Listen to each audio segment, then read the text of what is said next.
way before the DNA, which is deoxyribonucleic acid, that we realized that our genome, and I will explain to you in a moment what our genome is, was made of DNA. You know, there was a field of genetics that was born largely through the work of Gregor Mendel, an Augustinian monk who was studying plants.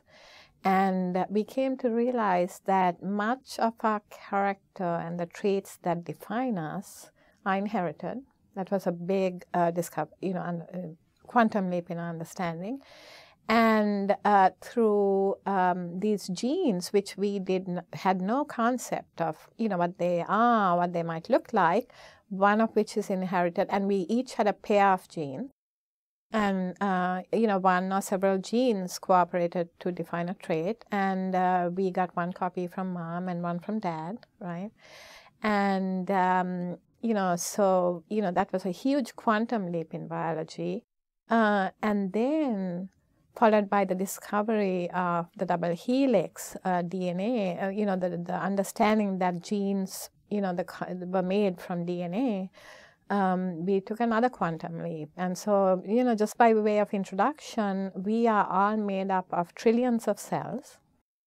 Each cell has within it a nucleus, and the nucleus carries our chromosomes. And humans have 46 chromosomes, 23 from mom, 23 from dad. And together they make what is called our genome. And it turns out that the genome has about 30,000 genes, and those are the genes that Mendel was talking about way before he even could imagine, what they were, which is amazing. And these genes make proteins that are the workhorses in our cells. They go on to do the work. And for a long time, that was the central dogma, And however, following the Genome Project, we were stunned to find out that the genes only make 1 to 2% of our genome. So that said one of two things. Either we are carrying 98% of what we are carrying is junk, or we have glossed over some, other molecules that also contribute. And it seemed that the latter was more likely because if you count the number of genes in humans versus worms, the difference is only about 5,000. We have 30,000, they have 25,000, and that cannot possibly explain the massive increase in complexity. We can, play violin and, shoot the baskets, and, there are worms on a dish, right? So to me, it was abundantly clear that it was the latter explanation. So I was directly participated in the Human Genome Project at Baylor College of Medicine, and my group, I directed what is called the transcriptome effort. And that was an effort that was funded by the National Cancer Institute and the National Human Genome Research Institute with the stated goal of providing to the public a gene and a sequence, a clone and a sequence for every gene in our genome.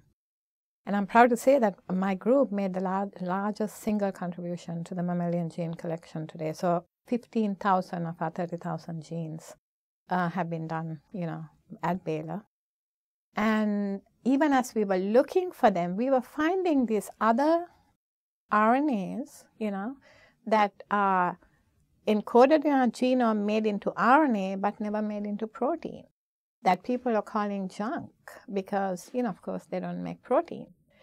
And I was convinced that they mean something because when I looked at their sequence in human and all the way up to, flies, frogs, zebrafish, they are 100% conserved. And we know through our studies in evolution that things that are kept without changing have a functional meaning. So I actually sort of took up a position at the University of Houston to give me this freedom to study these things. And in the year 2000, the field exploded. And now we know that our genome, 70 to 90% of our genome is transcribed into these, intermediate molecules called RNA, ribonucleic acids. and only a very small fraction is made into protein. And I study the the smallest cousin of the RNAs called microRNAs. There are no more than 22 nucleotides in length. Certainly, we went into all sorts of lengths to exclude them from our preparations because they are small, so they don't even encode protein, so they can't be important. And what we have found is that these little RNAs can act as magnets to capture, bind, and silence any and every gene transcript that will stick to it based on Watson and Crick base pairing.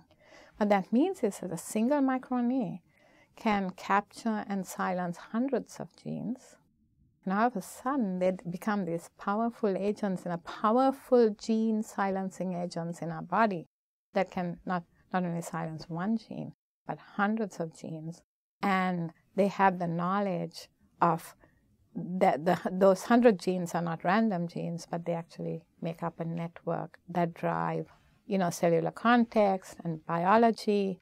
But what's most exciting to us is then they become powerful agents for silencing disease networks, these tiny RNAs.